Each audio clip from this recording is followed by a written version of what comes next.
Steve Bustin, ladies and gentlemen. Woo! All right. Good morning. Oh, wow, a really responsive room at this time of the morning. That's brilliant. So often you come on at this time of the morning and go, good morning, and everybody's like, morning. Oh, dear. So, yeah, we are here to talk PR this morning. I'm going to do the thing. Can I have a show of hands? How many people here have seen their business covered in the media? Wow. That's fantastic. God, I don't think I've ever seen such a high proportion. Those of you who didn't put your hands up, we're going to try and change that by the end of this session.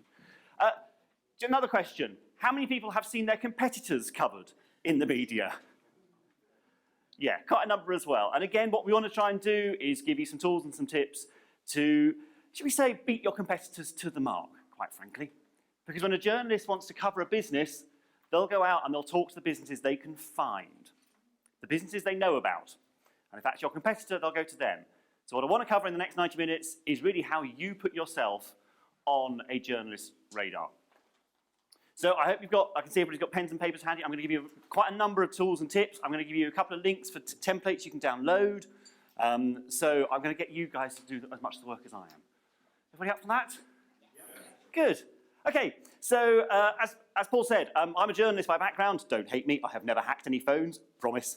I worked at BBC News for many years, worked on Radio 5 Live and News 24 and the 1 o'clock news and bits and pieces, and I now write for various newspapers and magazines, but I've gone from hard news to fluff. I now write about gardening, would you believe? So I did that alongside running a PR agency. So I have been on both sides of this equation. I've been as a business, pitching myself and my own business as well as my clients, and I've also been on the journalist side, receiving press releases, getting people pitching to me. So what I want to do is give you a bit of an insight into what a journalist goes through when they get that email press release or when they get that call from a business saying, I've got a story for you. So we're going to delve into that as we go. So there's two things we're going to look at today. First of all, we're going to look at what stories you might have in your business and how you're going to put them across. And that's the bit a lot of small businesses struggle with, is finding the stories they can tell and checking whether they're newsworthy. I'm going to give you a couple of tests you can run on a story to check whether it's newsworthy. So we're going to look at that. And the second thing I'm going to look at is how you can promote yourself as a media expert and how you can put yourself out there as a potential guest, interviewee, whatever. How many people have appeared in the media as an interviewee? Only a handful. Okay, again, let's see if we can change that by the end of today. So, why do PR? What could PR do for your business? Anybody? Yeah. Expose you, absolutely. And that can be positive and negative. Yeah, absolutely. That's something we'll touch on. Yeah, absolutely. So it can give you exposure. What else can PR do for your business? Credibility, absolutely. It is an amazing way of establishing your credibility out in the marketplace. If you can say, as seen on TV, here are our clippings. You might have read about us in the papers recently. Great way of establishing credibility, definitely. What else? Yeah. Just give information to customers about what you do. Yeah, absolutely. Give information to customers, completely. Let people raise awareness. Let people know what you're up to. Absolutely. What else? There's a really basic one here that probably is at the heart of most of your businesses. It can drive sales. It really is that simple. And actually PR, a lot of people start thinking about PR going, yeah, absolutely, going to raise exposure and awareness. It can drive sales. Let me tell you about a guy I worked with a few years ago called Owen Redding. He runs a company called Eyejusters. They make glasses that are adjustable between long-sighted and short-sighted. They've got little dials between. Oh dear, have I got a competitor in the room? You're an optician or an optician? Hey, they're a good product, I will assure you. But yeah, basically, you have a little knob on the side and you can adjust them. Really nice little product. Now, he came on a PR course that I ran about 4 years ago now and wrote a press release on the course, sent it out, and sent it to the Mail on Sunday. He got this. Now, this is actually I've taken from the website, but it appeared in the print paper as well. That was it. It was at the bottom of a page of about 5 or 6 sort of vaguely health-related stories. So it's what? 2 paragraphs, 3 sentences. Mentions the website. Tiny piece of coverage. I mean, literally in the paper, it was a column inch. Really was. It was tiny. That appeared on the Sunday. On the Tuesday, Owen rang me. Steve, You are not going to believe what's happened. Since that piece appeared on Sunday, we have cleared our UK warehouse and sold 6 months' worth of stock in the last 48 hours. To say he was gobsmacked is an understatement. He was quite what he did for 6 months' worth of stock, I have absolutely no idea. But it can drive sales. That was not a big piece. Buried in the mail on Sunday. It's actually still on the website, interestingly. But that's the sort of impact it can have. I worked with the London Vascular Clinic a few years ago. They help people with their varicose veins. Vein surgeon called Ian Franklin, we got them onto Woman's Hour. And they did a sort of 5 or 6 minute discussion about varicose veins and the latest treatments and how you can cope with varicose veins. Within 24 hours, he'd filled his appointment diary for 3 months. And even 2 or 3 years later, still gets calls from people saying, I heard you on Woman's Hour a while ago. I kept your details. Can I make an appointment, please? So it absolutely can drive sales, products or services. So don't think the PR is purely a light way of getting exposure or just raising awareness. You can absolutely drive sales. And I think it's important that you do that. You can also do a couple other things. It's great for SEO. Piece in the mail on Sunday like that. Now, okay, that link was not live, unfortunately. Ideally, if you can get a live link, bingo. But just those sorts of mentions will really start to boost your SEO. Getting particularly onto those big websites like the Mail, the BBC, the Guardian, Telegraph, all those sorts of websites. Great SEO juice. There's also a brilliant morale boost. If you can go into your team and say, look, we're in the papers. It tells your employees that they are working for a company that is being talked about, that people want to write and read about, that's been on TV, been on the radio. It's an amazing morale boost. And actually, if you're trying to attract the best talent for your recruitment, again, it's a great way when people are researching your business. Is this a business I want to work for? Yeah, absolutely, because they're being talked about. They're seen as being of stature, should we say. So there's lots of reasons why you should be doing PR. Can drive sales, can drive web traffic, can drive footfall. Does anybody here have a shop front, events, anything like that? A few people nodding, yeah. Can drive footfall, absolutely. It's a great way to get people to come to what you want to talk about. So lots of ways of doing it. So what I would like you to do is just think about what would your objective be with PR? And I'm going to ask you to turn to the person next to you and just discuss briefly what could PR do for your business? If you were going to appear in a particular magazine or newspaper or radio station or whatever, what would you want it to do for your business? And this is about setting a first objective, and then we're going to roll it out from there. 2 minutes, talk to the person next to you. What would you want PR to achieve? Lots of very animated conversations. So, I'm going to call on our mics at the back. Stick your hand up. I just want to know what objectives you set. What sort of objectives would you set for PR? Let's hear some examples in the room. I'm going to come right down the front here. Sorry, I'm going to have to work on this one. We said that both of us said the same thing, which was to create enough intrigue from the article that it created enough interest for them to follow through to a link, and then we do our best on our site to convert that into sales. Great. So you're looking to get web traffic and convert through to sales. Sell 6 months products in one. You want to sell 6 months products in a month? Yes. Yeah, absolutely. 24 hours even. Yes, exactly. Absolutely. That is a very fine objective, definitely. What else? Anybody else? Okay, let's go to the middle table. A couple of people there. To actually get more people to trial our product. So more trials, more customers eventually come at the end. Great. Trialing products, definitely. And on the other side of the table. Jane had a really good one, which I'd not thought of, which was getting new staff, recruitment. Yeah, absolutely. It's a great way to, just to get people to know that you're out there, that they may want to work for you. Yeah. Say again? Team. Sorry. Team, not staff. Anybody else? A little more over here, and then we'll come down on the front here. Yeah. Yeah, driving more traffic to the website and for improving SEO. Great. And it does it. Absolutely does. Yeah, you've seen that yourself. Yeah, we had one of our customers went into the Daily Mail again. I didn't even know it had happened, and all of a sudden our website shot up the rankings. Brilliant. Like really fast because of all the visitors. Yeah, it really does work. Turn the front here, and then one last lady there. Yeah, mine works both ways actually. My wife is quite inspiring and she does everything online, but because she has so many disabilities, if she could get TV PR, I think she could inspire people as well. So not only could she get traffic to herself, but she could motivate other people as well by seeing her.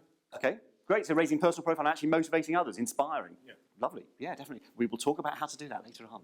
And one last one. We realised a couple of years ago that we were our best kept local secret. Yeah. So basically it's to bust the myth. Bust the myth. Yeah, completely. Let people know you are there. Absolutely. Okay, some really nice objectives there. And those objectives, I think, really should be as tangible as possible. I do hear an awful lot of people when they're thinking, oh, we might try and do some PR. They just talk in those slightly broad terms about awareness. And actually, you should be setting really tangible goals for any PR campaign you're going to undertake. So I keep using the phrase PR, public relations. What is it? Anybody?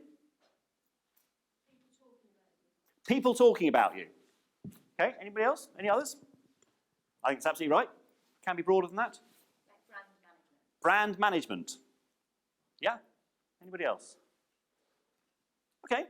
There's, where are we? There, that is a definition. This is from the Chartered Institute of Public Relations. Public relations is the discipline which looks after reputation, which is the aim of earning, understanding and support and influencing opinion and behaviour. It's the planned and sustained efforts to establish and maintain goodwill and mutual understanding between an organisation and its publics. And I actually think the most important letter in that entire paragraph is that final S. Publics, plural. You may have more than one market. And if you're going to undertake some PR, and in fact, I would suggest most forms of marketing, chances are you're going to need to do something different for each of those markets. One size does not necessarily fit all. We're going to talk in a minute about press releases. And if you sent the same press release to your local paper and to the Financial Times, guess what? It's not going to be right for both of them. So one of the things we're going to explore as we go through today is this idea that actually you have different audiences and you might need to approach them in different ways. But for most small businesses, I would say that PR is about getting your name in the papers for the right reasons, preferably. Okay, so it's about editorial coverage. Now, editorial coverage, anybody know what editorial coverage is? Column inches, yeah. It's basically the bits that aren't advertising. Free, absolutely. And it should be free. If you're asked to pay for editorial, it's not editorial, that's advertorial, in which case you've got control.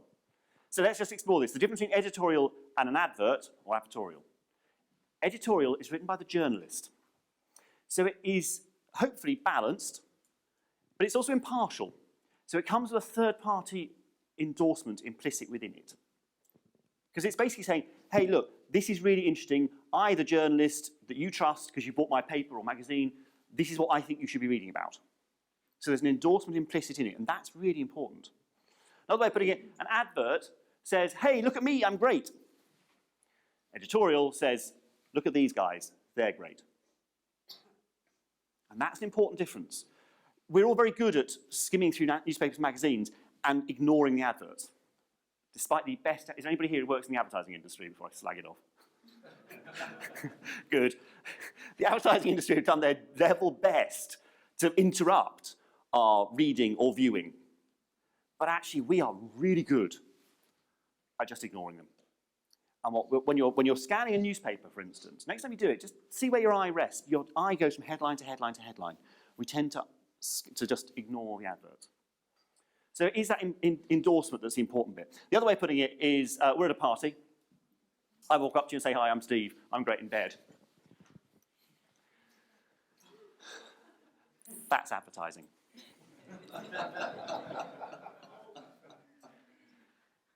But then somebody else walks up to you and says, that's Steve. He's great in bed. That's PR. And I can guarantee if you remember one thing from this session, it'll probably be that. Although, quite frankly, I can think of worse things to be remembered for, but anyway. But you have to understand that difference, the difference between advertising and editorial. And what we're after is editorial coverage, and that's really what's going to drive the rest of this session. So I just wanted to make sure you understood that difference.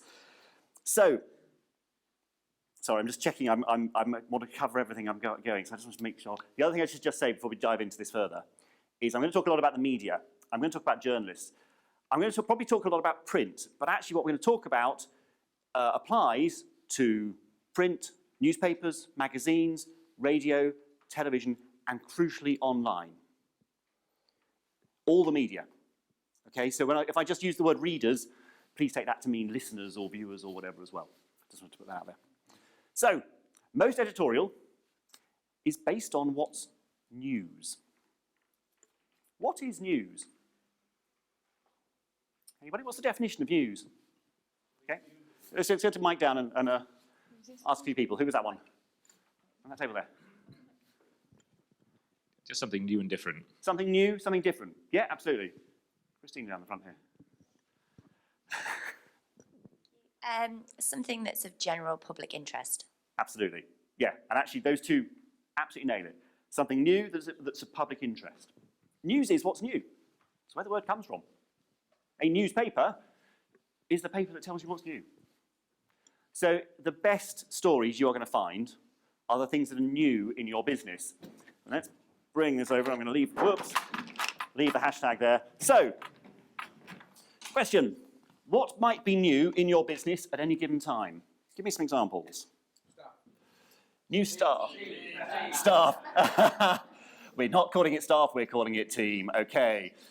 Yeah, new team. Team member, yeah. New products. Social things.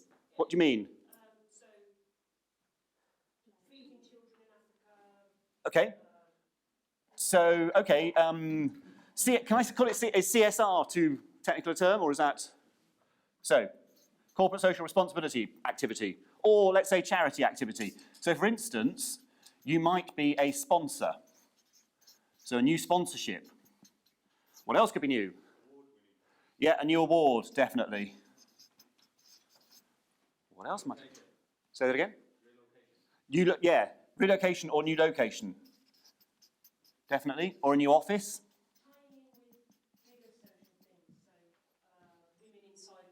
Okay, so a new issue. Can I say an issue? Would that a new issue? Yeah, definitely. New innovation. Now, innovation is an interesting one because an innovation can be quite hard to talk about in very practical terms unless it has led to a new product or a new service. But I think, yeah, a new innovation can be really exciting. Journalists love what's new, absolutely. What else could be new in your business? New contract, yep. Or client. New results, yep. In my business, it could be a tragedy. Ooh. We run children's homes. Right. So something could happen to a child, or the child could do something to somebody else. So Okay. That's yeah. And that is, I have to say, that would make a story. That would be a very strong story very quickly. Yeah. God, that's an interesting one. Save a life. New? Sorry. Save a life. Save a life. Okay. So a new life saved. Well, I was going to say, if we tie those two together, you could both get stories out of it, I'm sure. Yeah. Vigilantism. Vigilantism. Okay. What is that? Is that a new event? New? Not vigilante, like we do security, so we get stories every now and again of heroic, kind of save a life, but you're not saving Okay. life, catching a bad guy. Yeah. Okay. I'm going to leave it as Save a Life moment just because it's, yeah. So we're talking about new events take around personal help and things. Okay. Say again, sorry. Crisis management. Yep. So a new crisis hits. Absolutely. Yeah, we've got new sponsorship. I don't know how to word it, but unusual, because on the Isle of Wight, our Isle of Wight Zoo went viral because it had a poo museum event. A poo museum. Yeah, and it went viral. Across the world in about a week. Okay, so we have a poo museum. So it's Yeah, so it's like a live. a quirk. Yeah, something quirky. It's basically the and finally story, isn't it? Yeah, it's the and finally story. Local news stations love them. Yeah, okay, new quirk. What else could be new in your business? Yeah. New milestone. What's the thing you're thinking of? Yeah, absolutely. If it's your 10th anniversary in business, whatever, new milestones, definitely. Good one. New website. If you've got, I would caveat that slightly and say, if it does something interesting. Just saying, we have launched a new website. Whatever, quite frankly, these days. But if your website does something interesting and new and different, can be a good story. Anybody run events? Yep, a new event. Any others? New competition. Yep, definitely. Competition as in competitor. Or competition again. Okay, so yeah, so I mean, that could be an award, or if you won a competition, it could be you're running a competition. That can work well. Say again? Yeah. Any others? Okay? Gossip, yes. Absolutely. Bit of tittle-tattle goes a long way, doesn't it? Yeah, absolutely. Okay, is there anybody who cannot see anything on that list that might apply in their business in, let's say, the next year? Opinion? Yep, okay. Let's add that on. Yep, your opinion? Yep. We'll keep adding. Yep. Controversy? Definitely. Is there anybody who can't see anything on that list that might apply to their business in the next 2 years? Great. In which case, you have all got a potential news story coming up. What I want you to do is just take 2 minutes to highlight, if you've already been writing these down, the 3 things on here that you think are most likely to apply to your business in the next year or 2.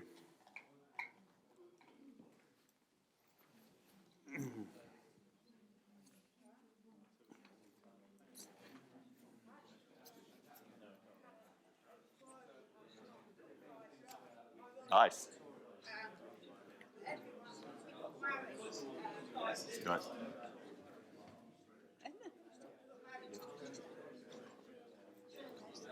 Okay, fair enough. Yep. Go on. Whoa. Casters that don't work. There you are. Whoops. Ah.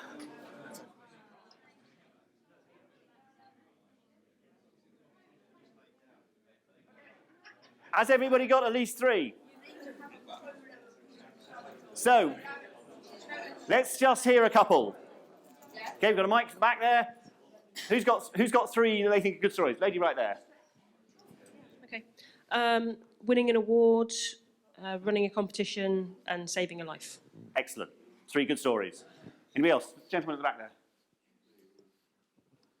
there. Ours would be our charity, new products, and also a new booking feature that we're going to be doing, because we're going to be bringing in a new computer system into the salon. Right. And people are going to have to change from one to the other.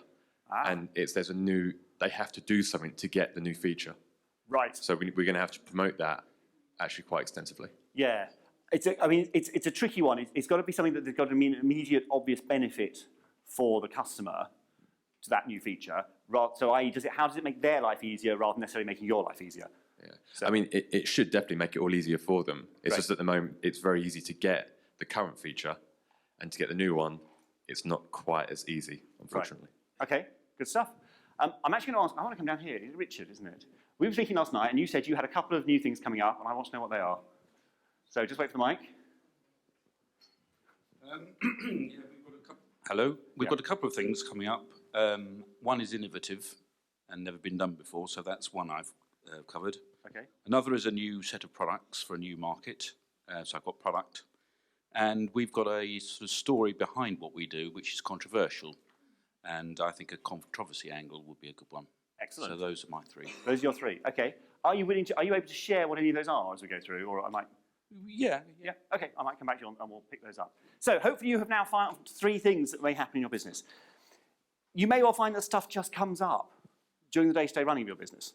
It does happen. Something will suddenly appear. Start identifying stuff that's happening that's new. And so often we just think, oh yeah, we need to do a new event. And you don't think, actually, this could be a news story. We're launching a new product. That's a news story. We now need to go on and start thinking about, is it newsworthy? And this is a term that journalists use a lot. Is this newsworthy? Is this something that people want to know about? And there are 2 tests that you need to put your story through.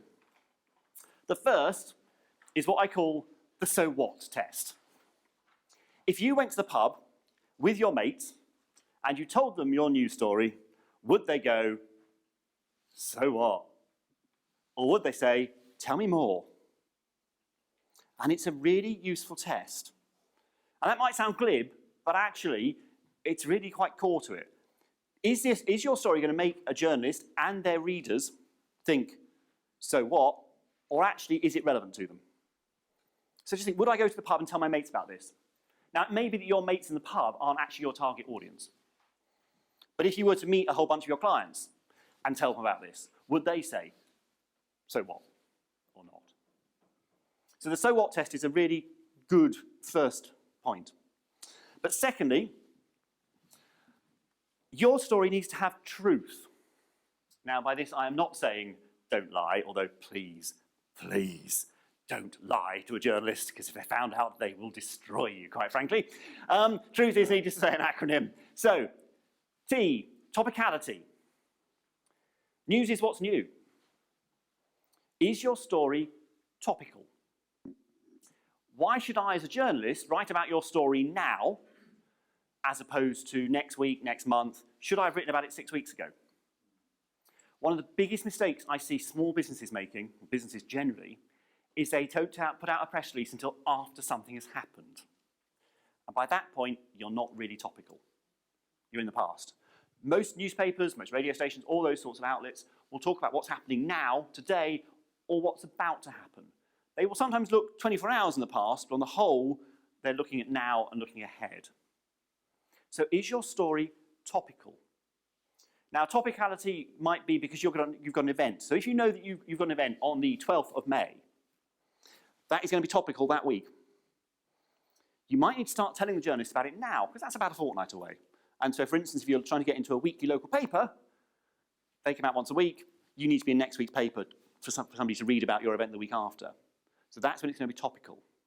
But if you had your event, if your event is in September, it's not yet topical, except to a monthly magazine, because monthly magazines run on a much, much longer cycle. Some monthly magazines run 3 or 4 months in advance. I have just started receiving press releases about Christmas, would you believe? So you have to start thinking ahead if you want to get into monthly magazines. But when is your story topical? One of the ways you can give a story topicality is you can hook it to something else. Classic ones would be things like Valentine's Day, Easter, Halloween, bonfire night, all those sorts of things. Is there something coming up that you could hook your story to give it topicality? It might be that actually you don't have a specific date on which this is launching, or that you don't have a specific event on a certain date. So how else could you give that topicality? So think about, could you hook it to something else? Could you make your story a Halloween-themed story? Christmas, all those sorts of things. So that's T, topicality. Your story must have R, relevance. Now this goes 2 ways. Relevance can be geographic, or it can be topical. So if relevance geographic, if you are trying to get into your local newspaper, the business page of your local paper, in the newsroom of your local paper, they will have a map on the wall.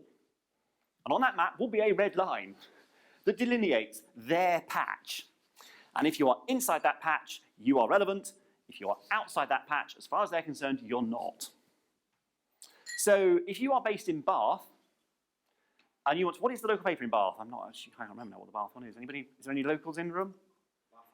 Bath Times. Absolutely.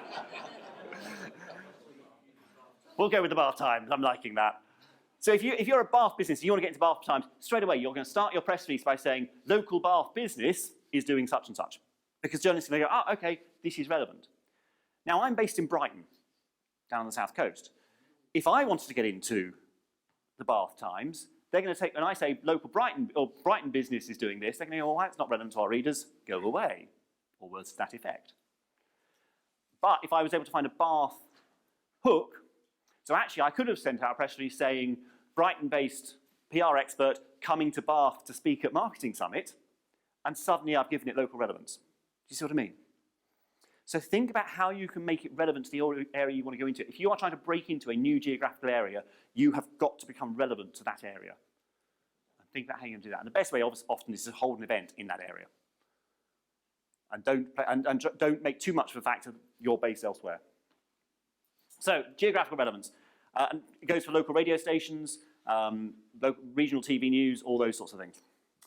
Relevance, though, can also be around topic. Because a lot of magazines, in particular, have a very specific topic. So one of the magazines I write for is Amateur Gardening. We write about gardening. So if somebody sends me a press release about clothes, the latest fashion, I'm like, that's not relevant to my readers. I'm not writing about that.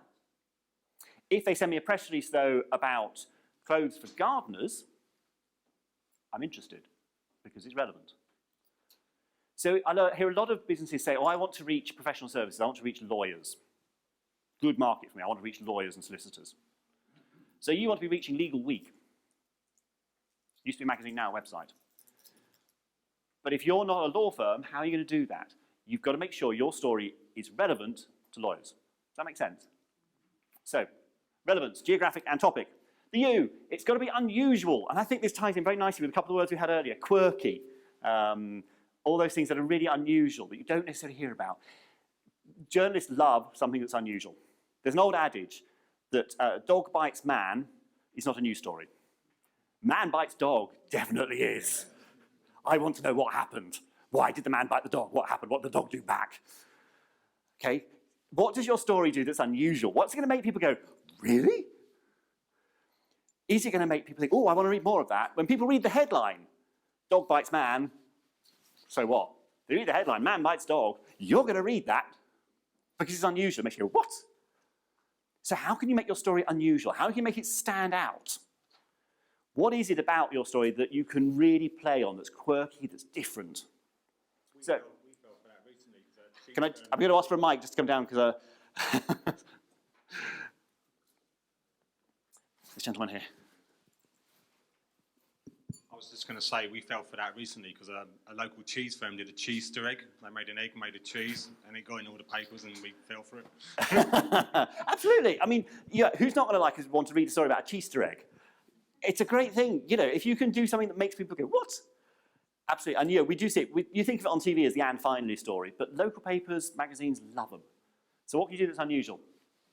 T, trouble. Controversy sells. If you are prepared to stir things up a little bit, your story will go a long way.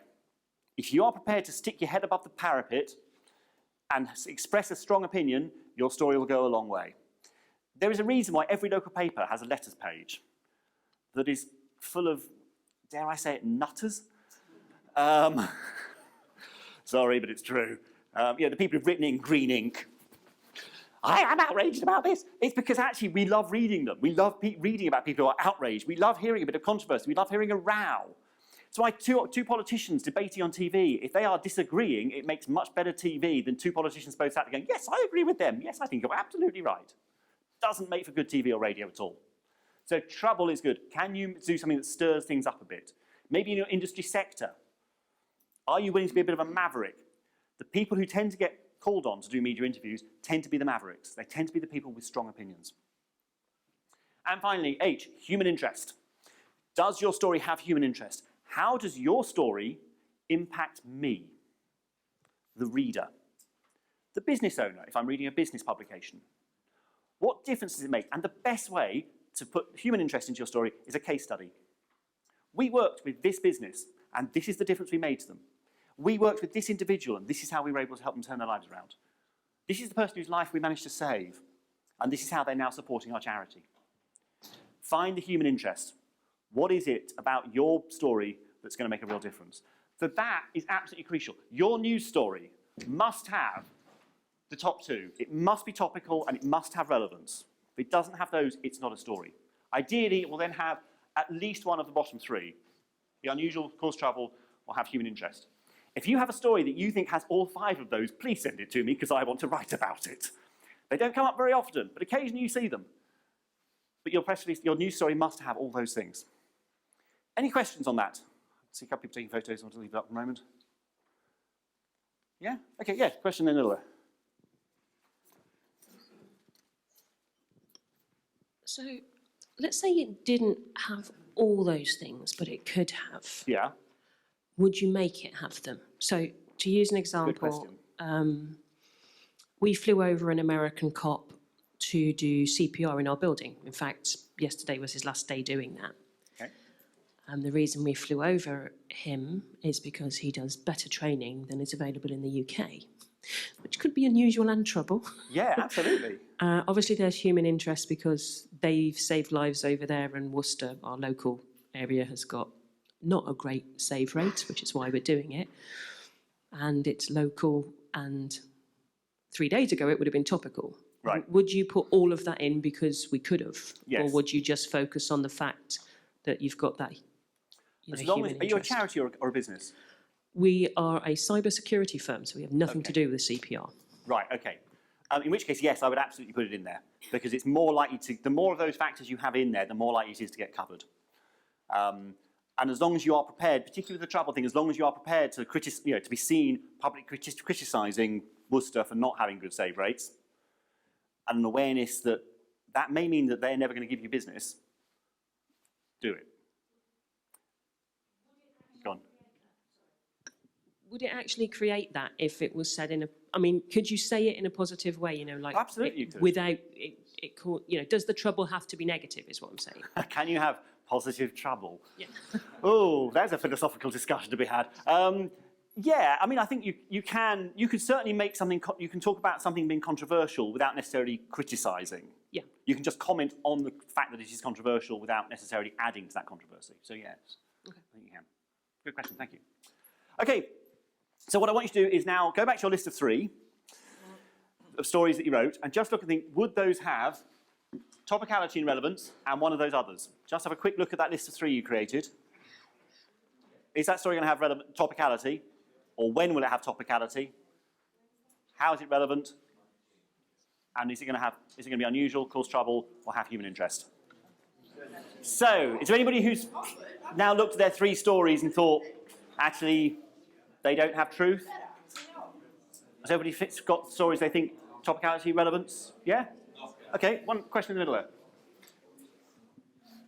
Is it possible to have 2 in 1, or is that overloading it? Say again. Could you put a milestone and an award in the same piece? So Yeah, definitely. So Make it much stronger. Okay. Yeah, completely. Yeah. Any other questions? No. Okay. One more question now. Yeah. I'm really enjoying this, so I'm asking lots of questions. That's fine. That's what we're here for. So we've won a Queen's Award for innovation. Well done. And yeah. That's just a little humble brag dropped in there neatly. Well done. Thank you. So we've won a Queen's Award for innovation, and it hasn't really been covered yet. It hasn't really been covered yet because we haven't done anything particularly with it. It's been covered nationally on a news a website, and we've got a PR company. Okay. When did you win it out of interest? So we officially announced it on the last Friday, was it? Oh right, so it's that current. Well done. It's currently current, and later in the year we'll be going to the Queen. So what bit would you focus on with local? I mean, would you try and get it in twice? Would you? Yes, that's a great story to win the Queen's Award and then a picture of you with her badge. Yeah, great. Do it. Yeah, absolutely. I mean, that's a really strong story. So yeah, get that out to your local paper, newspaper, radio stations, magazines, all that stuff. And remind me what your business is around cybersecurity. With cybersecurity, we were the first company in the world to design what we did, and we've won the innovation for that. Right, that's a brilliant story, and that will appeal to businesses. That will have appeal to. That's got human interest to consumers. So yeah, get a press release out, and quite frankly, if you won it last Friday, get that. If you've got a PR company, why hasn't that press release gone out already? Would have to be my question. I'm not sure it's done the local ones, but it's done national. It's done national. Fine. Okay, and I'll ask me. It's the national that's going to get you business, I suspect. So, but yeah, get local as well, and then yes, when you go to receive the award later in the year, do it all over again because that's a really strong photo. And actually, we didn't have in that list of new. We didn't have a new photo. A really strong new image can be a story in itself. And if I can ask another question, because we do quite a lot of social things and we win quite a lot of awards, which is nice. Yeah. But it feels a bit like sometimes we're an estate agent with only one house. Do journalists get bored with one company being successful? A little bit. If you are putting out, I mean, if you win 1 award a year, 2 awards a year, that probably would be okay. If you're winning them every couple of months, and you are, blimey, well done, then I think a journalist will start switching off. So you may need to think about how you could reframe it. So it can be about, you maybe look for a news story about cybersecurity. If there's a big story brewing, I mean, around the TalkTalk breach or something like that, and you can then use that to piggyback on and say, local award-winning cybersecurity firm, with talk in the news and with cybersecurity in the news, this local firm are doing this. Yeah? Okay, and a question there, yes. I'm always told that journalists get lots of releases on their desk, so yours has got to be the one that stands out. Yes. Two aspects, I guess, of that. One is either a photograph with it, or the second is a heading. I've tried, there's a topic that I'm still quite passionate about, and I've tried to be as blunt as I can with headings. Okay. How blunt can you be? When you say blunt, without offending any delicacies in the room at the time. I don't think I'm going to offend any. We've got no architects or developers here. No. Architects and developers should be shot. Right. That is fairly blunt. I haven't shot any, but... Yeah. But actually, I applaud your opportunity, your attempts to cause trouble. I do applaud that. Okay, I would actually say that's too short, because what you're not doing is saying. Well, there's a bit more to it than that, but that's the gist of it. Yes, so give us a context. Let's see if we can come up with a headline. Because developers build beautiful houses, and then when they build the garage, they just close the door and leave it dusty, don't do anything with it. And most buyers want something done with it. So they're totally disregarding what buyers want in a garage. Okay. Most developers miss opportunity for further sales, says local garage developer. Yeah. Yes. Developers are losing money because they're not, because they could sell for a higher price. So I would go for the local expert issuing a warning to developers that they are missing a trick. Yeah. Rather than summary execution. Yeah, I mean, I think that was about the third attempt, but the first couple were sort of developers need to look seriously at what buyers want. Yeah, I'm going to come back to that if I may, because I think there's some tricks in a minute that we can look at. Because one of the things we just need to think about is sometimes you don't have anything new, and this sounds as if actually this is sort of your case. There's a few things you can do if you don't have anything new. First one is generate some new statistics, do some research, do a survey. SurveyMonkey.com is your friend on this one. Start generating statistics. Journalists love statistics. Every time you open a paper, it says, new figures out this morning suggest that 80% of people think this. Do a survey.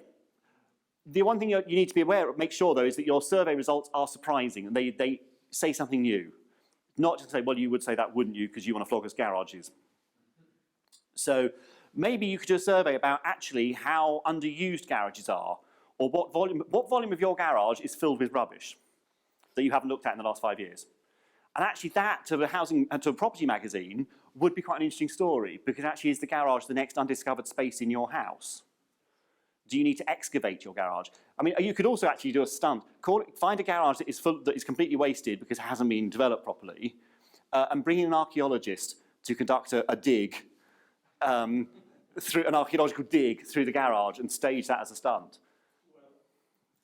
I actually did get an email from some American colleagues who I worked with. I don't know if you remember, a couple of months ago, there's some body you found underneath in the septic tank under a garage. Yeah. And he sent me a note. He was a developer. He sent me a note to ask if we'd arranged the fitting for the garage. I missed an opportunity there. You did miss an opportunity that one, yeah, absolutely. So think about how you could generate some research, some statistics. Great way to generate a new story. Got to say something different, got to say something new.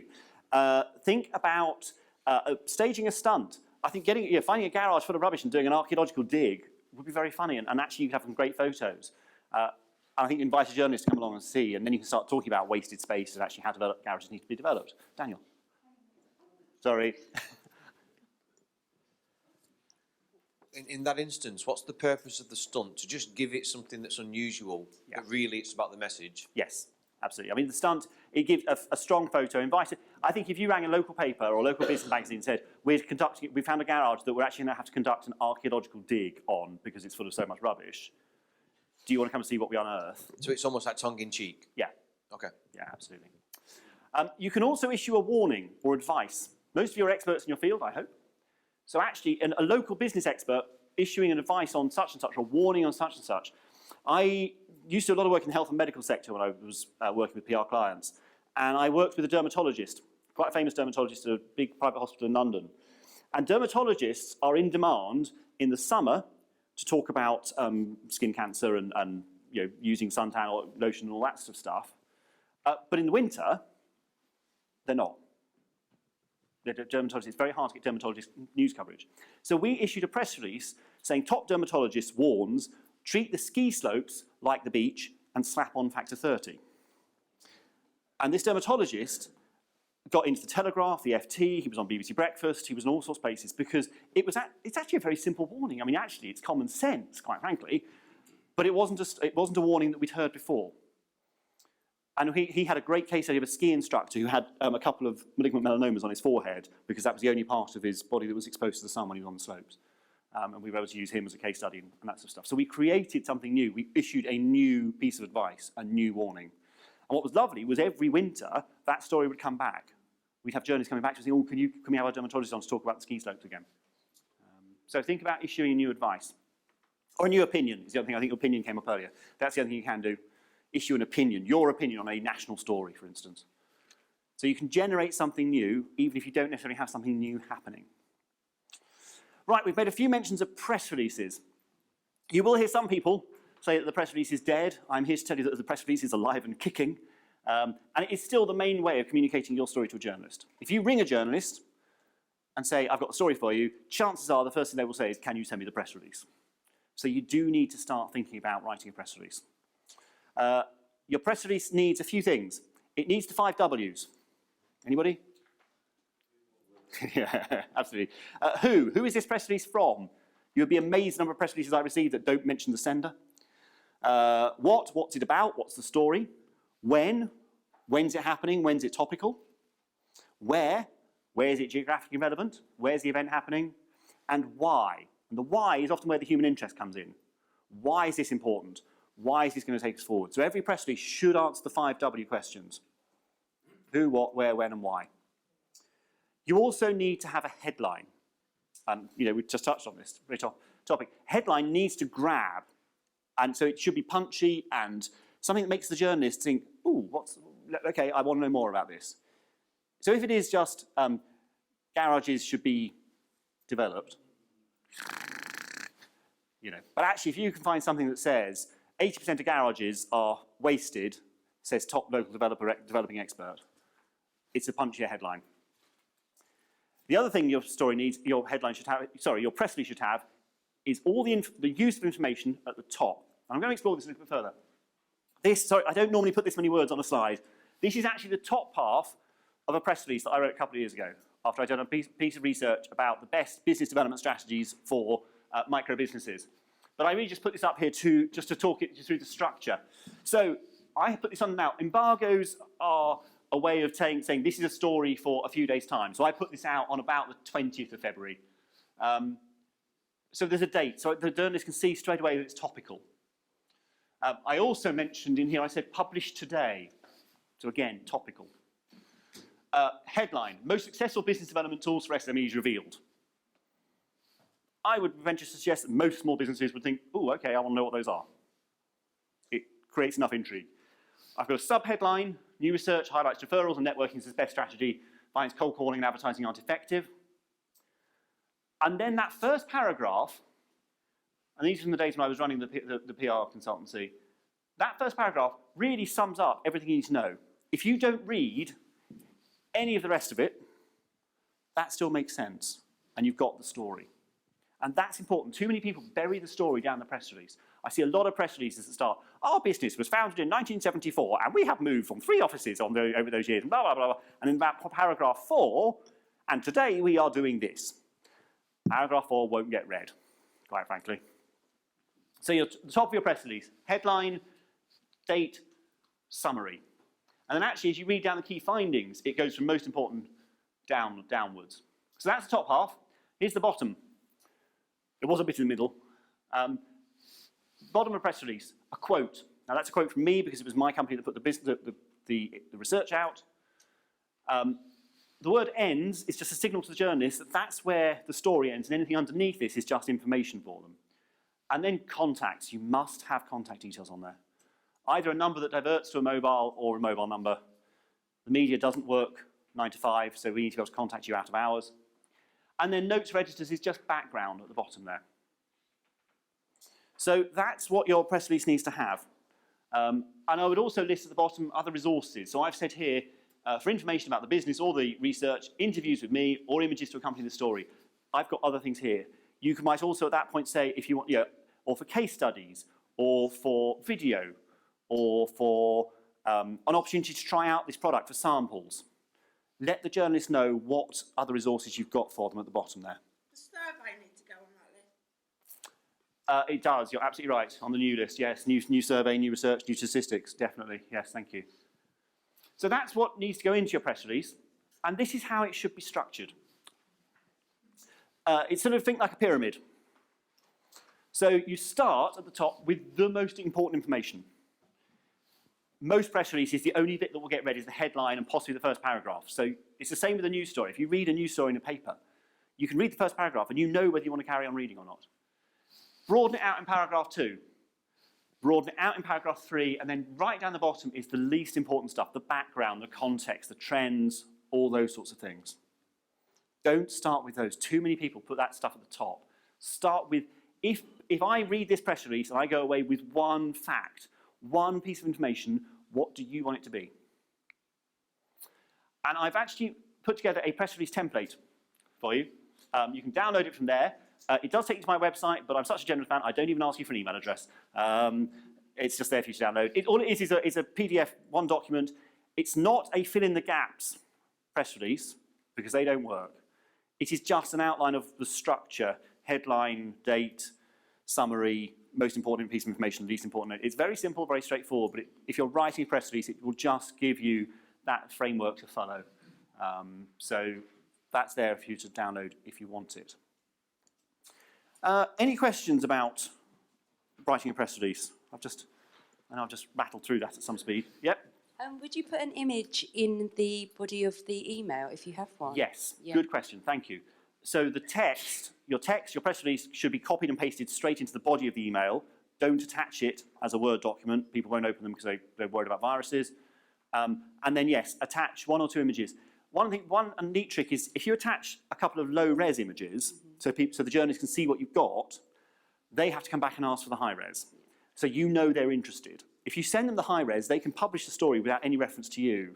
And it's just one of those ways of tracking that people are doing it. So you can send the high-res straight away, or even a link to a Dropbox to say, here's a range of images. Rather than putting it in the body of the I'd attach it rather than, yes, because it's much harder for them to extract from the body of the text. I also would just do plain text. I don't tend to use HTML in press releases. So, okay, so you've written it. Now you've got to work out who to send it to. So, let's take an example. Okay, Richard, I'm going to come back to you. The new innovation you've got coming up, who is the target market for that? Can you get a mic down here? Because I'm just going to ask a few questions.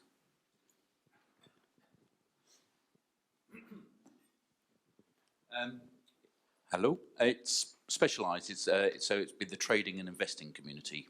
Okay, trading and investing community. So sort of stockbrokers and... Yeah, and people who retail traders, people who trade for a living or trade as a second job, or they retire, they're retired and they trade.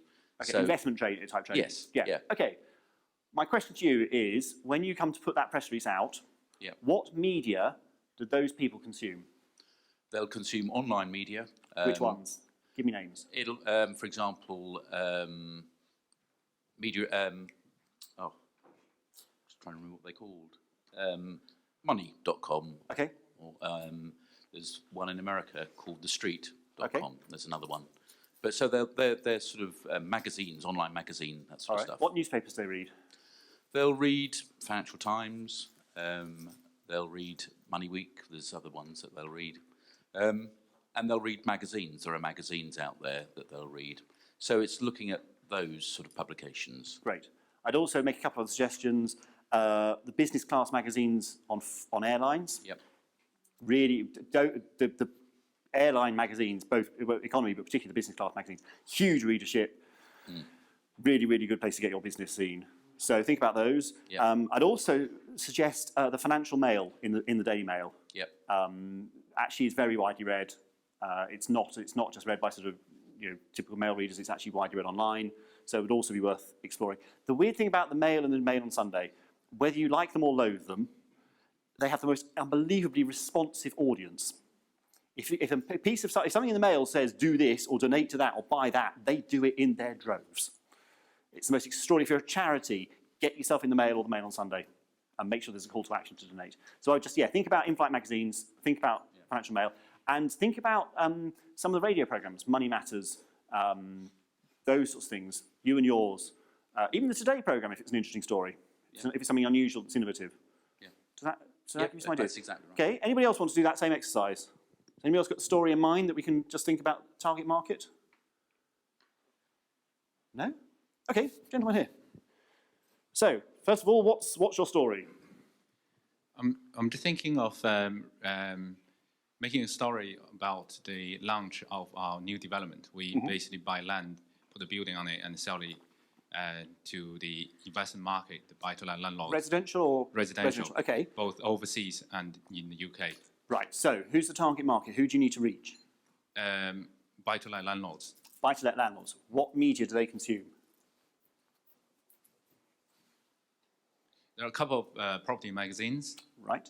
And I guess maybe some online platforms like, online property platforms. Okay, yep. Again, so you're looking particularly for overseas investors? Or Yeah, that's UK probably investors? half of that, yeah. Okay, so for UK, we all look, property magazines, investment magazines, Financial Times, those sorts of things. Yeah. Again, I'd say in-flight magazines would work well. Overseas, you need to start doing the equivalent thing. Start looking at what media outlets those people are likely to be reading or researching. And it might be some of the big international titles like Wall Street Journal and that sort of stuff.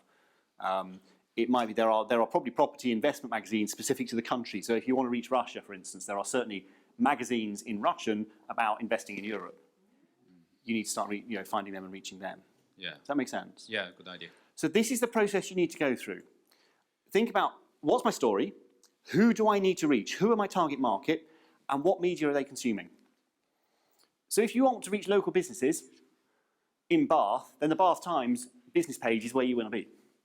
You might also want to be in this. I picked up in the bar last night, there were 2 or 3 of those sort of glossy local magazines with lots of property stories in, actually. So if you were looking for local property investors, that would be a good place to be. You might want to talk to BBC Radio, I'm trying to think what it is down here. Is it Bristol? And find the local radio station. Engage with them. Yeah, question back there. And I'll come down to Daniel. Yeah, go for it. So different publications are going to have a different voice, a different tone. Definitely. How could you necessarily know? I mean, how much leeway is there in the pitch where they'll interpret your tone? So for example, I'm just reading an email here. I'm really quite excited. The PR company has been working quite hard in the background, and we've got 2 interviews with journalists tomorrow now. Great. So, right. Hey. One's for an organisation called Jane's International Defence Review, which goes to the US Department of Defence. Very well known, people. That's great. And the other's the Journal of International Security, and they want a 1,800-word security piece. Wow. And we've never done this Okay. before. The thing that you need to do, okay, your PR, and if you've got a PR agency, get them to print off some of their features. Get the journalist or the editor who's commissioned it will send you some previous features so you can get a feel for the house style. And that is key to any of these things. Once you've understood the magazines, newspapers you want to get to, look at them online, get a feel for their house style, and yes, write the press release in a way that starts to play to that house style. Okay, Daniel, quick question down the front here.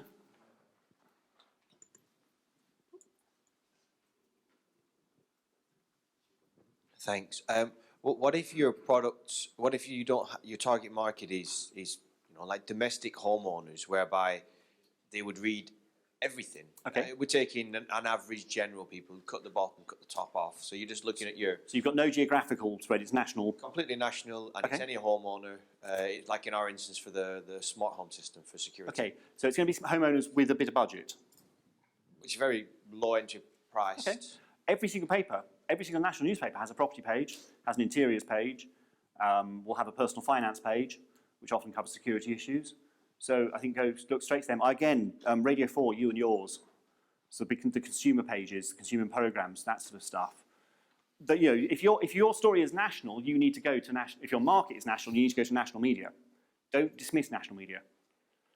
Just, you know, but if you're talking locally to a very specific geographical area, you need to go local. So it's not like picking one or two and say these are the two that we need to go to. If your story, whatever it is able to go across 10 different outlets, then contact all 10 outlets. Yeah, absolutely.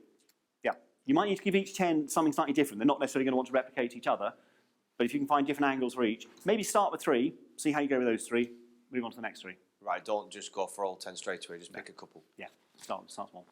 So once you've identified your media, you need to start thinking. Can I just say, say something very quickly? How many of you in the room just kind of inside felt that whole paradigm of, yeah, my stuff's not worthy for national coverage kick in? Yeah. Anybody feel that? Because I could see Steve saying, oh, that's national, and I could feel people in the room going, yeah, but why would they be interested in me? Yeah. That's your paradigm kicking in going, A, what I say isn't interesting enough, and B, this could never work for me on a national level. And I'm saying that's the paradigm that's got to shift.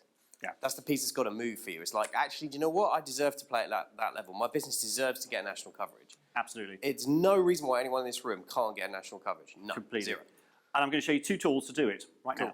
If we have time, seeing as Nicola is getting interviewed by the media, could you do a quick coaching session with her on like, how to handle that? Because that would be really like a live coaching Do you want to session. do it here on stage in a minute? Yeah, would you be able to do that? Would that be useful for everyone just to see like a real...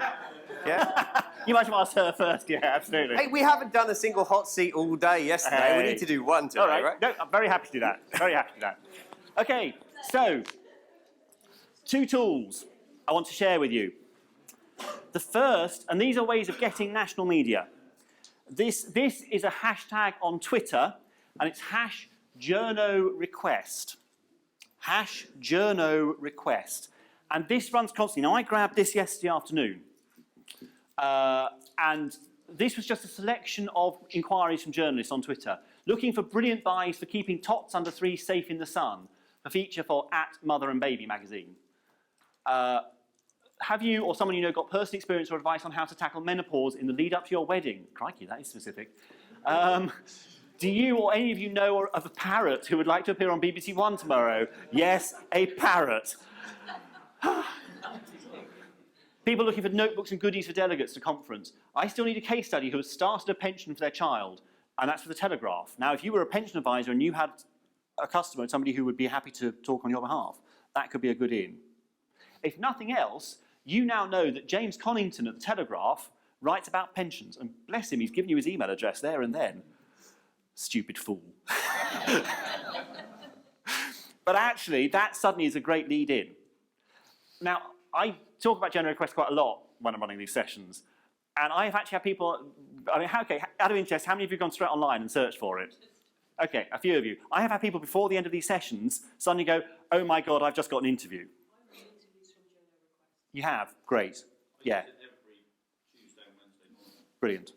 It moves at quite a rate. They come through at quite a volume. I would suggest you set up a running search on #JournalRequest and then #business or something else. You'll notice some of them have got other hashtags in, and it can be a way of just narrowing it down a little bit. It's free. It's a no-brainer.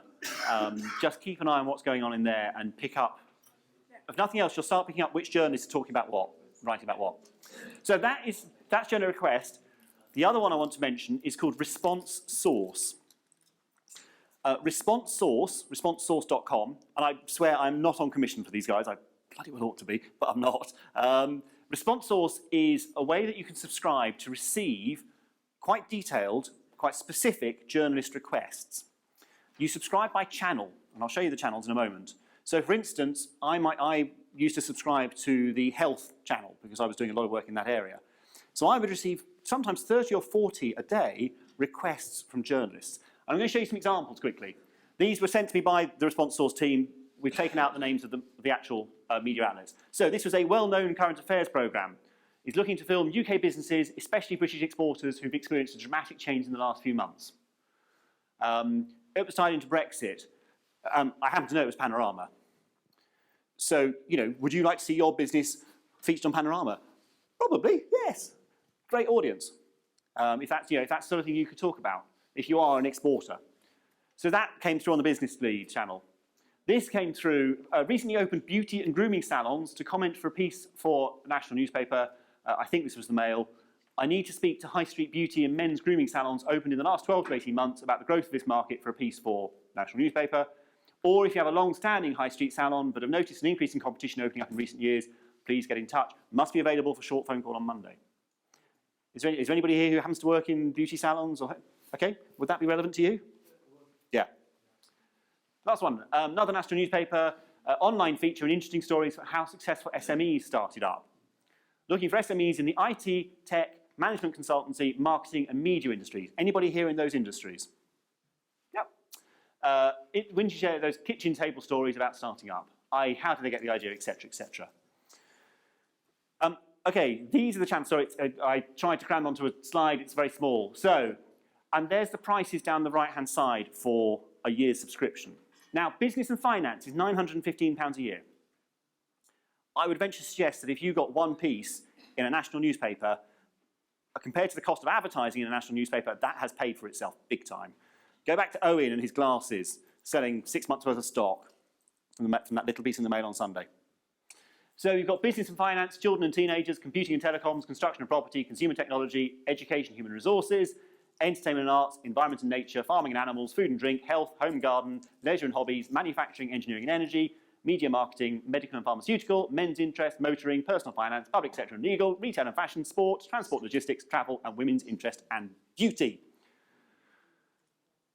This to me is a no-brainer.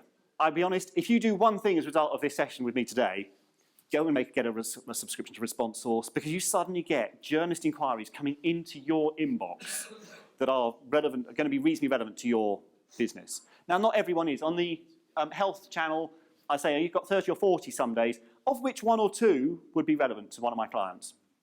But actually, that's a pretty high hit rate. If anything, the problem becomes the volume of them and responding to them. Is there anyone who can't see a category there that they might roughly fall into? No? Okay. Got a question there. Hi, is there a workaround on this? Because I use Response Source every day. Right. I don't pay for it. Oh. But I am a journalist. So I go in on the other side. You go into, okay, so do I. Which works both ways. Yeah. Because you get inundated with responses. Yes. How do we do that? Is there ways of working around it then that you could maybe go in on the other side? As a journalist, yeah. If you're prepared to lie, yes. But actually, you don't receive. Oh, good. You don't receive them. You don't receive, but as a journalist, you don't necessarily pick them up, and you don't receive them in quite the same filtered way. You tend to receive the responses. I receive the responses, yeah. Yeah. But as a company, when you're looking to promote yourself, you don't want the responses. You want the inquiries. Well, that's right, but I could wrap them up, because I'm on both sides here. I'm receiving all this stuff, but I'm wanting to use this stuff as well to go the other way. Yeah. It's highly up to you. One of the things they will do is they will give you a week's free trial.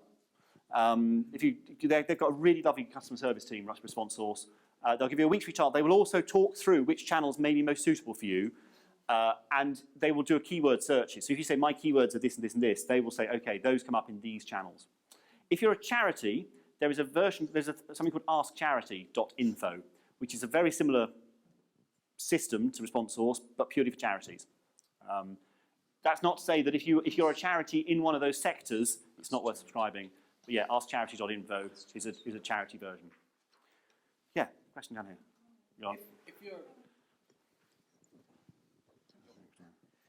If you're a manufacturing company making a product, are you under manufacturing or are you under the heading of what your product is? You can be under both. And you can subscribe to more than one channel.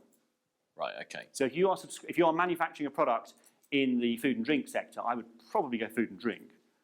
Because actually, chances are you want to promote food and drink rather than promote manufacturing. Yeah, so we basically take artists' artwork and then create a range of products and then manufacture them. So for home, are they interiors type products? Yeah, so they're kind of drop ship. I go home and garden.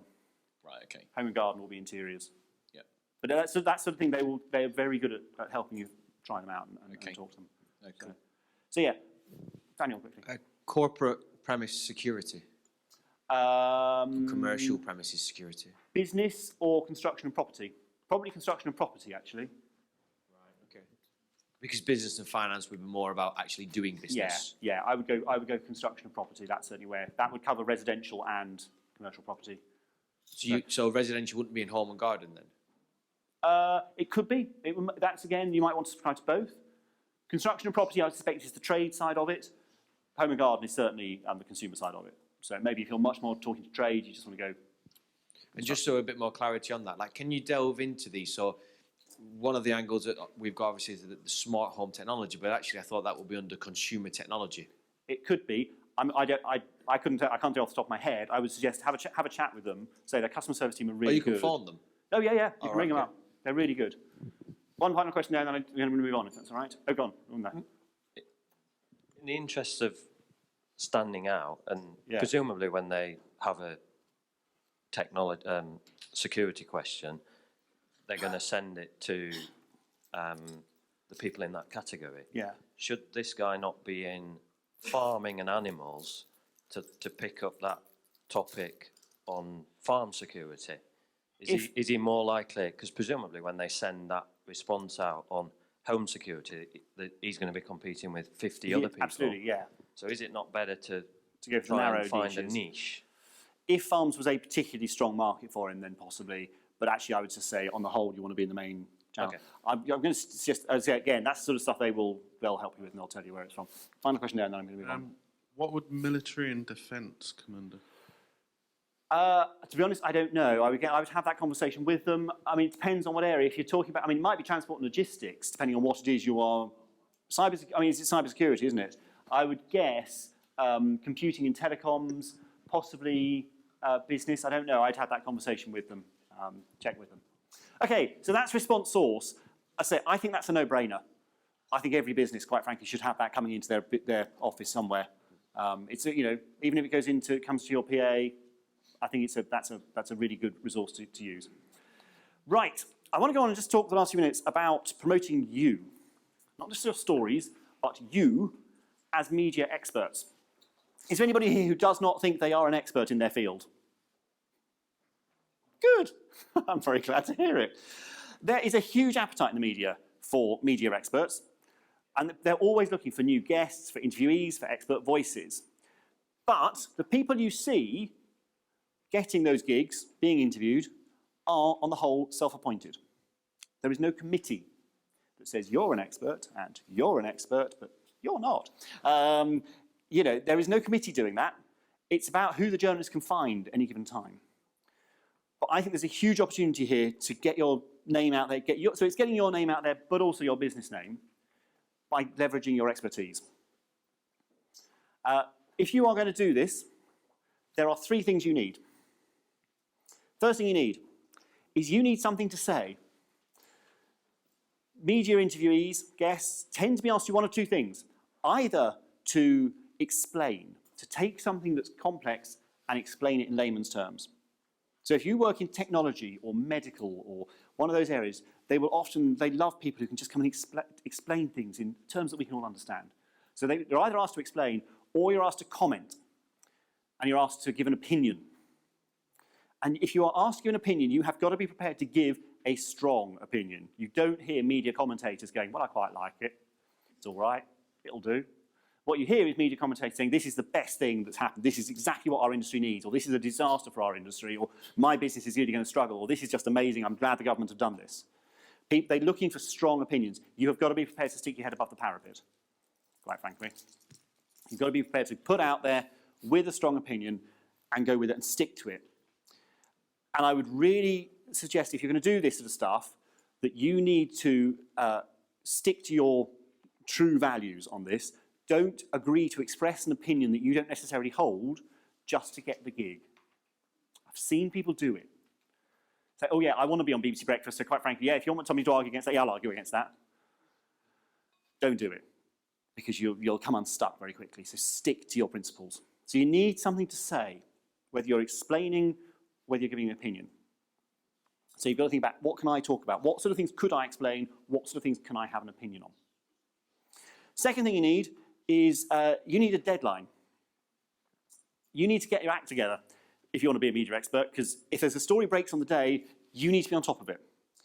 Most journalists by lunchtime, if they're on a daily paper or a broadcast outlet, by lunchtime we'll have got their interviewees sorted. Now, I worked on the 1 o'clock news for a while on BBC One. My shift starts at 8 o'clock in the morning. It's 5 hours before the programme goes on air. It's actually not very long at all. One morning I came in and there was a story around about penicillin and how we were starting to develop resistance to certain strains of penicillin. And my editor said to me, Steve, can you get us an expert on penicillin? But we need to have somebody who hasn't appeared on the Today programme or on the breakfast programme this morning and hasn't appeared in the papers. We want a fresh voice. I'm like, okay. Now, the problem is, in those 5 hours, I have to find my interviewee. I either have to get to them with a crew or get them to a crew or to a studio, do the interview, get it back to base, get it edited and get it into the transmission suite. So I hit the net, hit the phones, and then about 8:45, this email dropped into my inbox saying, hello, I'm from Manchester University. I'm an expert in penicillin, and I wrote this paper last year about how we're becoming resistant to certain strains of penicillin. I wondered if you might be interested in me. And I'm like, yes! You're my best friend! Come here now! And sure enough, we checked him out. Clearly, we don't just go with the first person who emails in randomly. But we checked him out. Great. Got him to he was in Manchester, so we got into the Manchester studios. I was in London, did the interview down the line. Got it in. He was delighted. His university was over the moon because they loved to be able to talk about their research. My editor was delighted because we got a new expert in, all happy.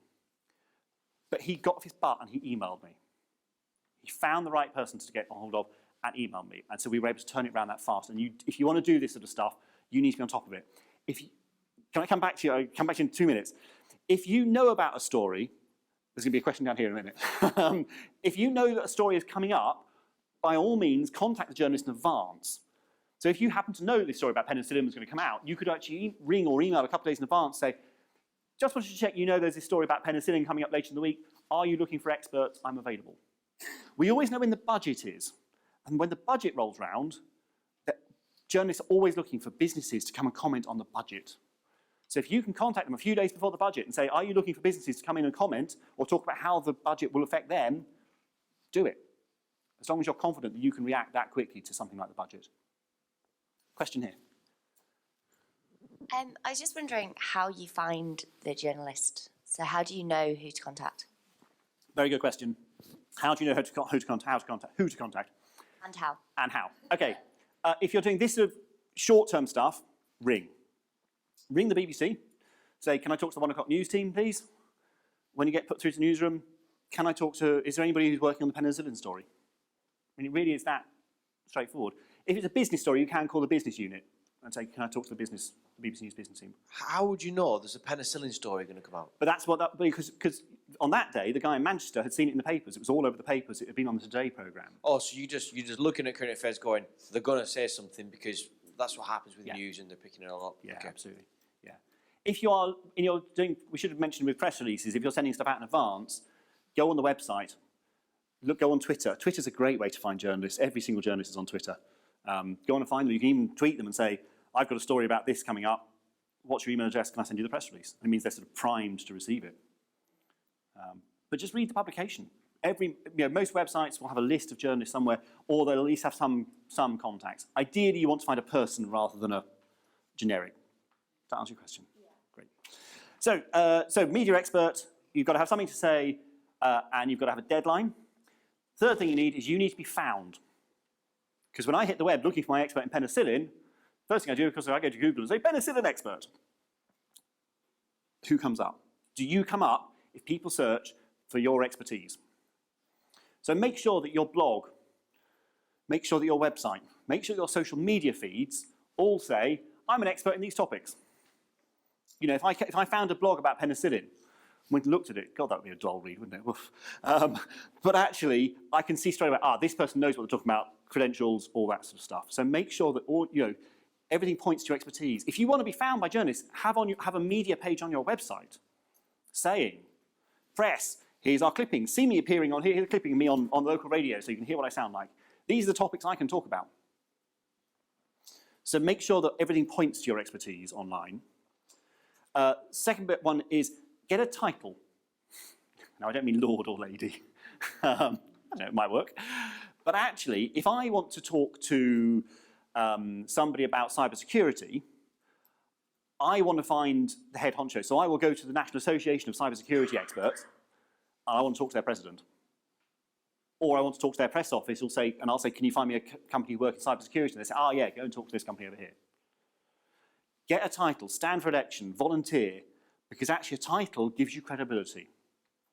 If you're the president, if I want to talk to somebody about business in Bath, my first port of call is going to be the Bath Chamber of Commerce.